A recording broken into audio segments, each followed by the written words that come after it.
Impian kaum muda untuk hidup lebih layak di masa depan tentu adalah sesuatu yang kita cita-citakan. Tetapi kalau kita ikuti berita terus-menerus dari hari ke hari, kita saksikan hampir sehari beberapa kali ada berita tentang korupsi. Dan ketika koruptor ditangkap satu persatu, impian kita adalah hari ini harusnya sudah lebih baik dari kemarin. Lalu kemudian indeks persepsi korupsi kita bukan membaik tapi malah memburuk. Bukankah seharusnya ketika banyak koruptor ditangkap itu semakin baik? Lalu kemudian ketika dibawa pengadilan, kita mendengar ceritanya berbeda. Orang-orang yang ditangkap ternyata dituduh dengan dakwaan yang berbeda. Ada apa dengan isu pemberantasan korupsi pada hari ini? Untuk itulah pada kesempatan kali ini saya mengundang seorang tokoh. Dia pernah menjadi wakil ketua KPK tahun 2003 sampai 2007, tapi juga dia pernah menjadi kepala SKK Migas 2014 sampai 2018. Dan karirnya kemudian juga menangani BUMN, menjadi komisaris utama di BUMN-BUMN penting, baik BUMN besar Indonesia maupun yang bekerja sama dengan internasional. Nah, kali ini dia juga menangani pajak, menjadi ketua komite pengawas perpajakan. Dan itu penting sekali bagi kita. Seperti apa sih? Mari kita bahas bersama dengan tamu saya pada kali ini, Pak Amin Sunaryadi. Stay relevant.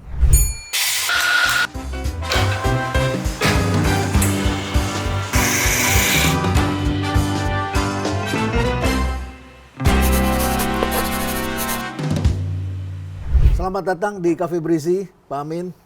Terima kasih Prof. sudah mengundang saya. Terima kasih kembali. Pak Amin, ini menjadi pertanyaan besar karena ranking Indonesia dalam pemberantasan korupsi. Kita ambil aja indeks persepsi ya mengenai korupsi di negara-negara. Berapa tadi skornya? 37 turun menjadi 34. Mendekati 0 kan berbahaya ini, berarti Ya, negara makin korup ke bawah sekali. makin jelek. Makin jelek. Dengan siapa? Jadi sekelas dengan siapa? Yang gampang diingat kita di bawahnya Timor Leste, Prof. Negara yang baru merdeka beberapa lama ini ya. Kita di bawahnya. Di Berarti bawahnya. kita lebih buruk. Lebih buruk. Apa yang menyebabkan itu semua terjadi? Jadi kalau saya lihat ya, di 1 tahun pemerintahan Pak Prabowo 1 tahun pertama ini, cara memberantas korupsinya itu tidak tepat. Jadi setelah 1 tahun kerja keras, hasilnya malah jeblok.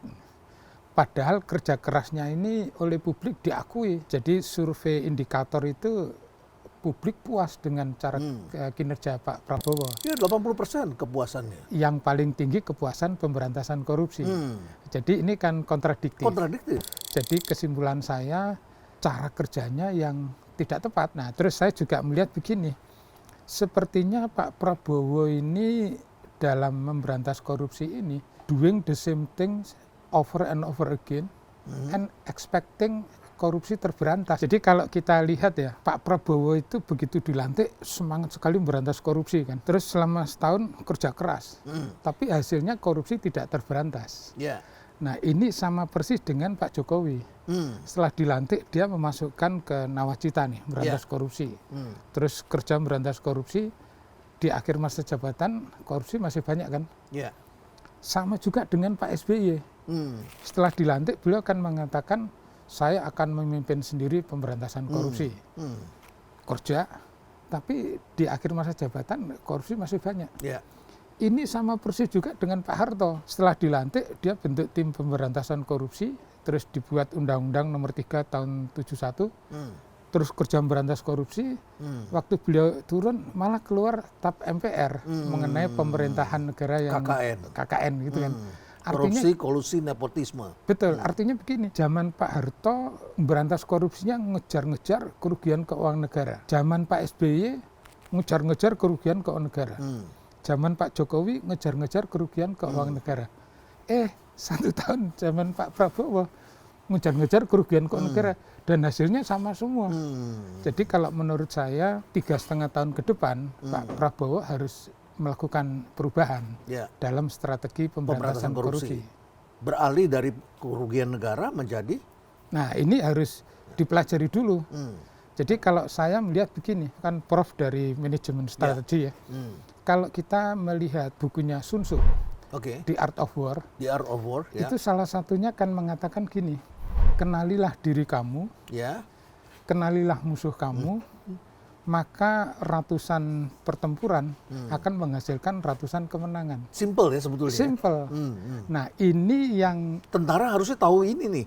harusnya. Tentara kan tahu ini. Ya. Tapi kan begini, Pak Prabowo kan baru jadi presiden, mungkin belum sempat memikirkan strategi itu untuk pemberantasan korupsi. Nah, sementara aparat penegak hukum dan pemeriksa keuangan negara ini yang sudah kerjaannya memberantas korupsi, nggak paham strategi itu.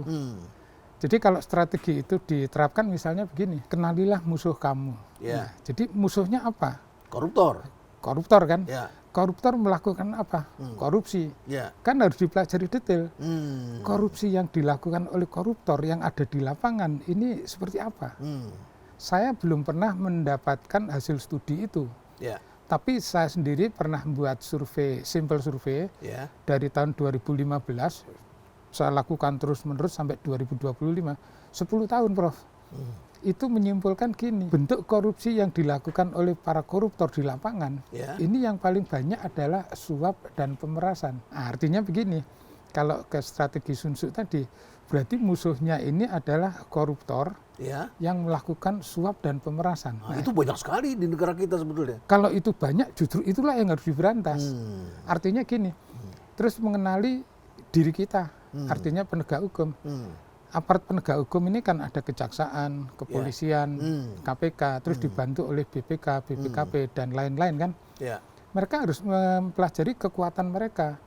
Mereka itu bisa memerangi korupsi yang seperti apa. Ya. Ternyata memerangi korupsi yang jenis suap dan pemerasan, mereka capability-nya minim sekali. Bahkan mereka terlibat dalam suap dan pemerasan gitu. Justru itu musuh utama mereka dulu. Di dalam dahulu, diri di dalam. mereka kan. Ya, ya. Nah, kemudian mereka punya kemampuan ngejar-ngejar kerugian keuangan negara karena mereka tidak pelajari Sun Tzu. Ya. Jadi mereka tidak paham betul musuhnya. Yang bisa mereka lakukan adalah ngejar-ngejar kerugian keuangan negara. Ya. Jadi kalau disuruh berantas korupsi, ya yang dia kerjain cuma itu aja. Kalau korupsinya adalah suap dan pemerasan, Ya. terus yang diberantas merugikan keuangan negara, Ya. suap dan pemerasannya hilang nggak, Prof? Kan pasti nggak hilang. Kalau ada korupsi yang jenis merugikan keuangan negara, yang korupsi betulan nih, Prof, Ya. bukan kriminalisasi, Ya. itu misalnya gini, beli barang harganya di markup, berarti ada markupnya kan. Markupnya ini kemana? Ini pasti dibagi-bagi. Nah, kalau bagi-bagi uang hasil markup itu masuk suap. Artinya apa? Merugikan keuangan negara yang betul-betul korupsi. Ini kalau di drill down, root causesnya adalah suap. Jadi yang harus diberantas itu suap dan pemerasan. Seperti Amerika ya, ada Foreign Corruption Act gitu ya, ada undang-undang dilarang untuk menyuap. Walaupun di luar negeri menerima suap atau menyuap di luar negeri juga dilarang mereka. Betul. Jadi kalau Amerika itu di Foreign Corrupt Practices Act, itu korupsi itu lebih diartikan suap. Kalau Inggris lebih konkret lagi, judul undang-undangnya Anti-Bribery Act. Terus kalau negara-negara OECD itu konvensinya jelas, Anti-Bribery Convention. Jadi negara-negara di dunia, terutama yang maju dan yang berhasil memberantas korupsi seperti Singapura, Hong Kong, dan lain-lain, itu yang dimaksud korupsi adalah suap. Hanya Indonesia yang hobinya ngejar-ngejar kerugian keuangan negara, tapi membiarkan suap. Dan kadang-kadang aparat penegak hukum dan pemeriksa keuangan negaranya ikut terima suap. Gitu loh. Berarti ini masalahnya ada di undang-undang kan? Yang di undang-undang tipikor itu kerugian negara. Bukan. Masalahnya bukan di undang-undang, karena begini, peraturan pemerintah pengganti undang-undang nomor 24 tahun 60 itu tentang pemberantasan tindak pidana korupsi.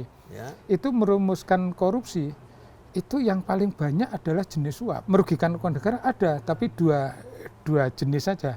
Sementara yang lain yang paling banyak suap. Terus diganti dengan Undang-Undang nomor 3 tahun 1971. Sama, merugikan keuangan negaranya ada dua, yang paling banyak suap. Diganti lagi dengan Undang-Undang nomor 31 tahun 99, Jungto 20 2001. Sama juga, merugikan keuangan negaranya cuma dua, yang paling banyak suap. Sampai ada 12 jenis suap. Terus, kalau dulu namanya pungli ya. Waktu offset disebutnya pungli. Betul. Yang menarik gini, di undang-undangnya sampai ke KUHP tahun 2023, itu kalau dirinci, yang paling banyak suap. Cuma sepertinya begini, aparat penegak hukum dan pemeriksa keuangan ini tidak membaca undang-undang itu. Jadi bagian definisi suap tidak dibaca, definisi pemerasan nggak dibaca, yang dibaca cuma merugikan keuangan negara. Gitu. Dan itu kan nggak gampang Pak Amin membuktikan keuangan negara. Saya ini akuntan, terus dari karir saya lebih banyak sebagai forensik investigator. Nah, berarti paham di situ ya? Paham untuk urusan gitu. Jadi sepertinya begini, kalau bicara soal kerugian keuangan negara, ini penyidik itu tidak paham urusan-urusan accounting, urusan-urusan ekonomi. Gitu. Nggak paham lah itu, nggak beda paham. sekali. Penuntut umum nggak paham juga, majelis hakim nggak paham juga. Nah, tapi yang dilakukan gini, pokoknya dibutuhkan ada seseorang yang mau menyatakan kerugiannya sekian dan menyatakan itu di depan majelis hakim di ruang sidang kan, supaya nanti ini bisa di capture masuk ke putusan hakim kan. Nah, yang saya lihat begini, yang menjelaskan ini karena saya akuntan, terus experience saya banyak di forensic investigation, saya melihat angka-angka ini juga lucu-lucu aja. Jadi pernah begini, ada piutang terus dinyatakan ini kerugian keuangan negara. Nah, sebagai akuntan saya melihat kan lucu juga nih. Terus ada juga ruginya sekian. Rugi itu mestinya kan dilihat juga dari opsi. Jadi misalnya keputusan A, untung sekian, rugi sekian. Keputusan B, untung rugi sekian. Keputusan C gitu kan. Terus do nothing, untung rugi sekian. Kalau misalnya yang paling bagus, opsi yang paling bagus diambil kan. Tapi kalau keliru ngambil opsi yang tidak paling bagus, ngitung kerugian dari decision itu kan selisih dari yang paling bagus dengan yang kedua ini.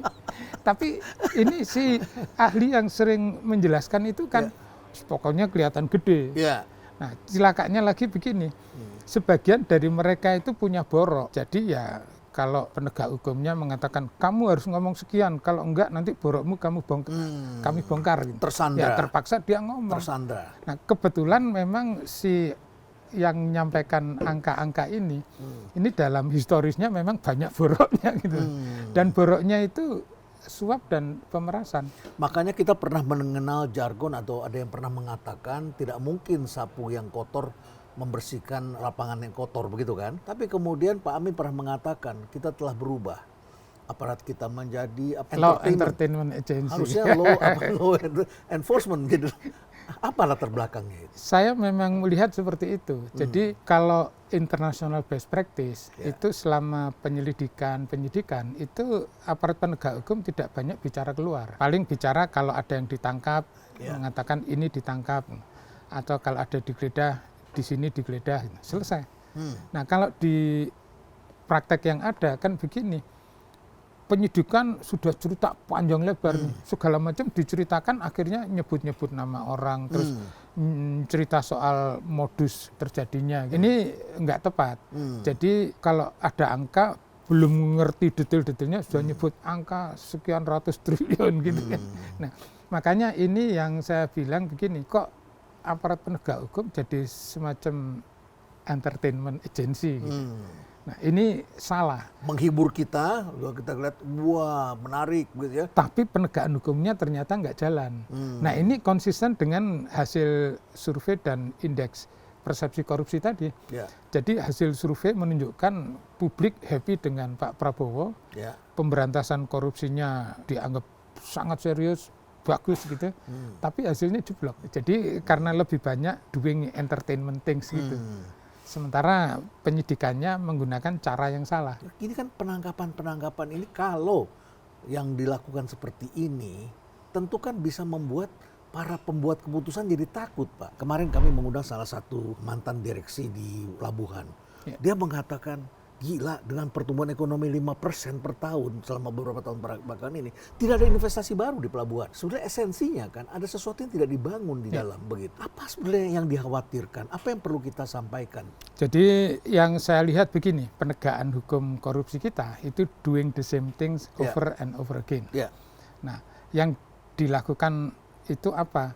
Menggunakan pasal merugikan keuangan negara. Nah, penggunaan pasal kerugian keuangan negara ini kemudian menimbulkan efek ketakutan.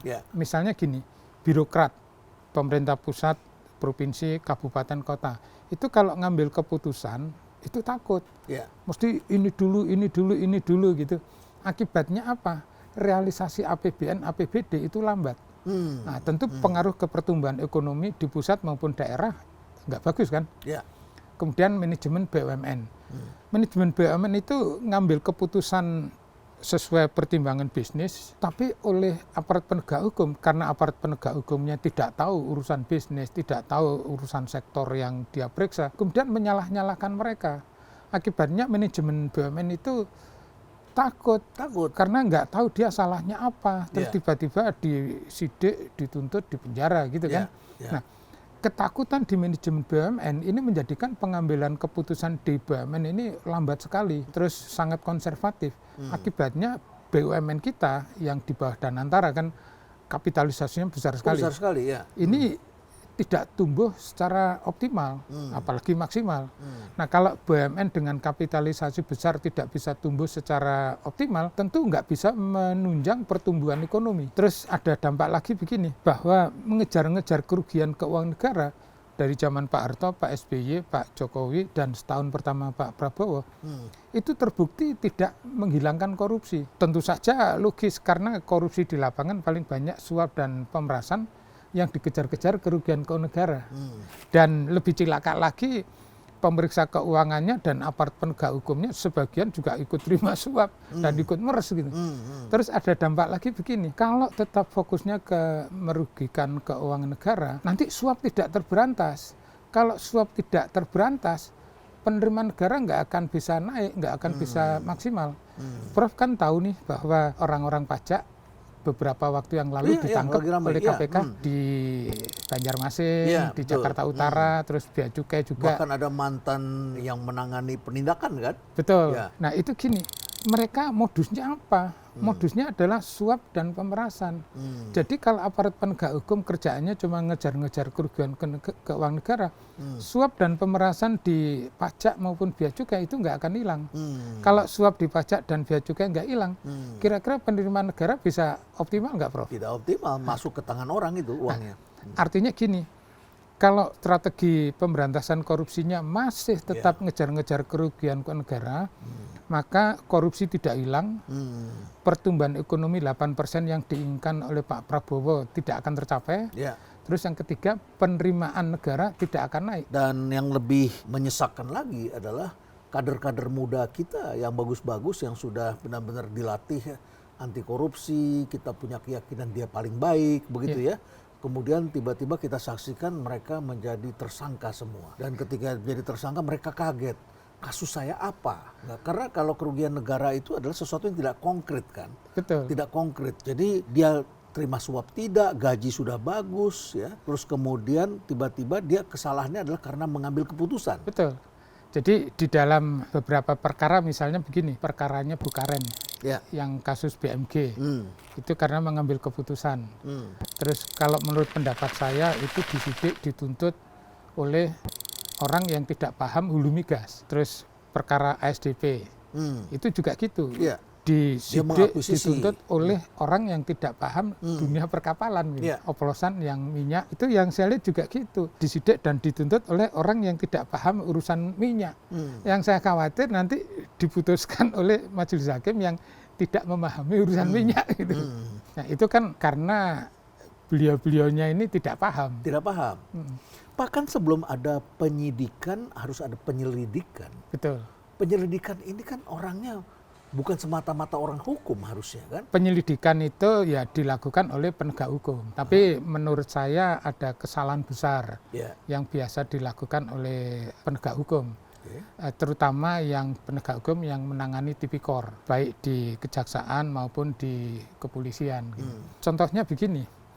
Jadi kalau misalnya penyelidikan, itu kan bunyinya mencari keterangan dan barang bukti. Kalau saya ingin mengetahui sesuatu, Misalnya saya ingin tahu urusan pengeboran bagaimana sih. Ya. Saya akan datang ke tempat pengeboran, Ya. melihat rignya ngebor, Ya. terus diskusi dengan orang di situ. Ya. Terus saya datang ke kantor mereka, Ya. saya nanya-nanya Ke industrinya. ke industrinya. Ya. Terus saya akan nanya ke asosiasi, Ya. nanya-nanya. Saya datang ke sana. Tapi kalau saya lihat yang praktek yang banyak dilakukan di sini, itu kalau ingin mengetahui, dia cari orang, misalnya Pak Renat Kasali tahu nih tentang ini.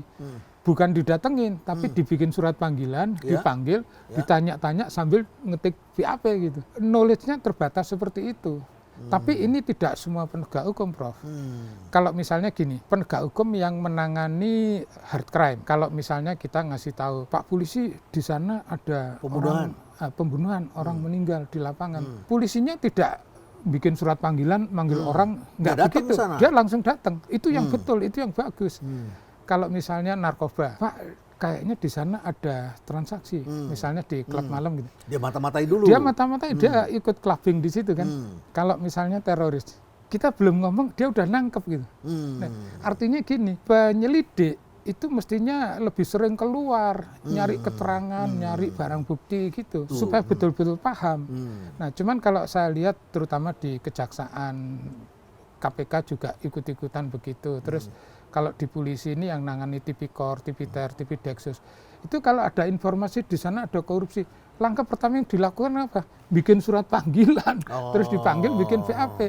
Jadi tidak paham konteks di sana. Itu yang keliru kalau membaca definisi penyelidikan. Kalau manggil orang bikin BAP itu mungkin ke penyidikan. Jadi mendapatkan alat bukti dan menemukan tersangkanya. Jadi kalau cara kerja ini tidak dibetulkan, ya seperti ini terus. Tapi sebetulnya yang kita harapkan adalah suatu hasil kan begitu ya. Dan ujungnya adalah bagaimana agar kita bisa mendapatkan status sebagai negara yang bebas korupsi. Sehingga investor akan datang kan. Itu bukan hanya yang kita harapkan, Prof. Itu yang diharapkan oleh Presiden Prabowo. Presiden Prabowo mengharapkan itu. Korupsi terberantas gitu. Ini mungkin para penegak hukum kalau ingin melakukan ini akan dapat bintang besar bagi negara kita ya. Betul. Bagaimana kita bisa memberantas, menyelesaikan dan masyarakat happy. Root causesnya kan suap dan pemerasan. Dan itu yang di negara kita tidak diberantas. Terakhir Pak Amin, di migas, ya tadi Bapak mengatakan jangan-jangan para penyidik nggak tahu nih mengenai keadaan industri itu begitu. Dan Bapak kan pernah menjadi ketua SKK Migas begitu ya, Betul. Kepalanya begitu. Nah ini tentu kan kita juga khawatir melihat sekarang minyak kita liftingnya turun terus begitu ya. Terus kemudian kita import, ya kita tidak punya pilihan, harus import kalau kurang. Betul. Kalau tidak kan kestabilan ini masalahnya ya. Sebenarnya apa sih yang terjadi dan apa yang harus dilakukan? Yang terjadi adalah ketakutan. Jadi begini, Indonesia ini diberi anugerah oleh Tuhan 128 cekungan migas. Banyak sekali. Banyak. Cekungan migas itu seperti mangkok terbalik. Lapisannya keras, nah di dalamnya mungkin isinya cuma batu pasir, mungkin air, mungkin minyak, mungkin gas. Nah kalau mau nyari minyak atau gas, ini kan harus di seismik. Seismik dulu. Seismik dulu, setelah seismik tahu lokasinya dibor. Dibor kan bisa jadi dapatnya air, bisa jadi dapatnya minyak, bisa jadi dapatnya gas, bisa minyak dan gas. Bisa jadi karena isinya batu pasir nggak dapat apa-apa, kan gitu kan. Standar internasional itu kalau ngebor 10 dapat 3. Dapat 3, jadi probability-nya 30%. Tapi dari 30% yang berhasil ini hasilnya sangat besar. Bisa untuk menutup semua biaya gitu kan. Nah, tapi aparat penegak hukum kita dan juga pemeriksa keuangan negara ini cara pikirnya lain. Jadi kalau ngebor 10 misalnya dapat 3, 3 ini hasilnya gede sekali. Tetap dia akan nanya, yang 7 kan nggak dapat, kan rugi, kan gitu. Kita buat orang bisnis biasa saja gitu kan. Jadi kan harusnya dilihat secara keseluruhan. Secara keseluruhan. Terus dilihat bahwa dia mengikuti kaidah engineering yang harus diikuti nggak gitu kan. Nah, tapi mereka kan nggak ngerti urusan hulu migas. Jadi pokoknya kalau ngebor nggak dapat, merugikan negara, korupsi. Karena itu teman-teman BUMN yang ngurusi migas, itu menjadi tidak mau eksplorasi. Karena tidak eksplorasi, Import aja, cara terus, gampang. jadi liftingnya turun terus kan. Nah, liftingnya turun terus, padahal rakyat Indonesia butuh BBM. Ya. Nah, terpaksa impor kan. Jadi kalau dicari root causesnya, impor BBM banyak, impor crude banyak. Ini biang keroknya aparat penegak hukum yang suka nakut-nakutin itu. Dan fokusnya pada kerugian negara. Kerugian keuangan negara. Jadi Padahal ngebor itu sekali ngebornya $1 juta apa $2 juta itu per sekali ngebor. ada yang murah, ada yang bisa lebih dari itu. Apalagi kalau offshore di laut dalam. Laut dalam. Ini bisa mahal sekali. Jadi kalau dilihat Biaya pengeborannya, Discovery yang ukuran besar, ya. itu semua yang Discovery ukuran besar itu asing. Karena mereka berani ngambil risiko. Mereka berani ngambil dan risiko. tidak ada pasal kerugian negara di negaranya. Tidak ada. Nah, perusahaan Indonesia BUMN itu nggak berani. Kenapa? Karena selalu ditakut-takutin aparat penegak hukum sama pemeriksa keuangan negara. Karena itu menurut saya gini, yang menimbulkan ketakutan ini diakhirilah. Pasal merugikan keuangan negara, saya sudah sampaikan ke Mahkamah Konstitusi waktu saya sebagai ahli di sana. Pasal merugikan keuangan negara ini dicabut saja supaya kita fokus memberantas suap sama dengan negara lain yang sudah berhasil. Tapi Mahkamah Konstitusi pinter, dia bilang ini urusan implementasi undang-undang, jadi urusannya DPR. DPR waktu menyelesaikan KUHP 2023 nggak berpikir.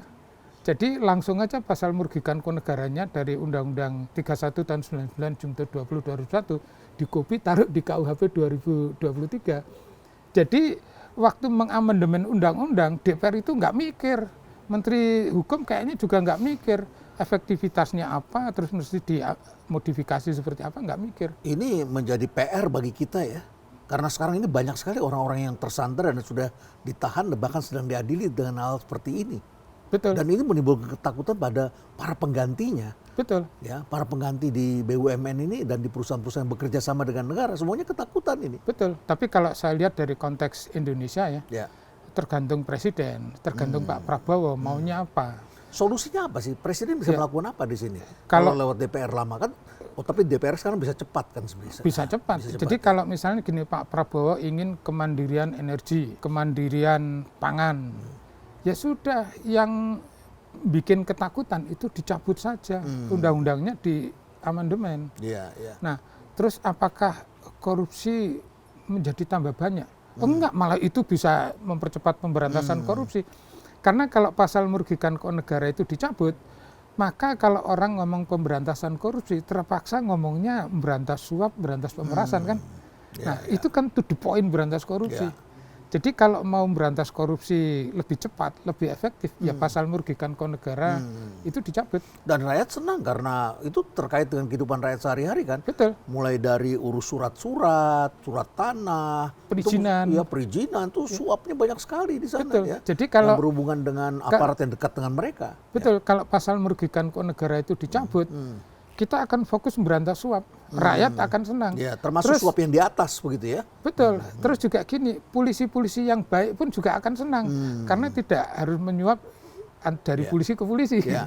Jadi fokusnya harus ke mens rea begitu ya, yang di atas kalau di pengadilan. Kalau nyuap itu udah jelas niat jahatnya kan. Mens rea, ya. Nah, mudah, mens reanya jelas. Tapi kalau merugikan keuangan negara, debat dulu. Dan termasuk juga ada dianggap kerugian negara pada orang yang sudah berhenti sebagai direksi tahun 2014, 2013 begitu. Kalau penegak hukum itu kan ngadepi opsi juga. Artinya gini, mau bongkar-bongkar yang 2014 itu, atau bongkarin suap-suap dan pemerasan yang terjadi sehari-hari di depan mata nih. Nah, ternyata kalau yang sekarang banyak kan nggak berani mereka. Iya, sekarang nggak mau. Kan analisa Sun Tzu tadi. Jadi musuhnya suap dan pemerasan. Terus waktu analisa diri kita, ternyata ada banyak gitu. Jadi kalau itu ternyata diberantas, ada bos saya sendiri, ternyata kita kena sendiri kan. Ada tokoh yang penting, yang besar, yang strategis, yang melakukan itu di sekitar kita, berdampak pada kita. Iya. Makanya begini, kalau suap dan pemerasan ini bukan menjadi fokus utama yang diberantas, sampai kapanpun Indonesia korupsinya nggak hilang-hilang. Dan pertumbuhan ekonomi tidak bisa kita keluar. Pertumbuhan tidak bisa naik, terus bahkan bisa turun ya. bisa turun. Bisa turun. Terus penerimaan negara juga nggak akan optimal. Sehingga akhirnya kita melakukan blaming dan akhirnya kita pakai lipstick. Nah. Kita memoles wajah kita seakan-akan kita lebih baik. Nah, kita memoles itu makanya terus berubah menjadi law entertainment agency. Nah, itu. Baik. Terima kasih banyak Pak Amin. Ya. Terima kasih, Prof. Satu percakapan yang sangat penting dan kita harapkan dengan hal seperti ini kita bisa memperbaiki nasib bangsa kita ke depan. Ya, dan paling tidak persepsi korupsi bisa kita atasi dari hal yang real dirasakan oleh masyarakat. Dan ini penting bagi kita untuk menjaga pertumbuhan ekonomi. Jangan anggap bahwa korupsi ini tidak mengganggu pertumbuhan ekonomi, tapi juga ketakutan dan salah dalam menangkap atau melihat di situ akan bisa berakibat buruk bagi negeri kita. Terima kasih sekali lagi Pak Amin. Baik, terima kasih, Prof. Terima kasih dan stay relevant.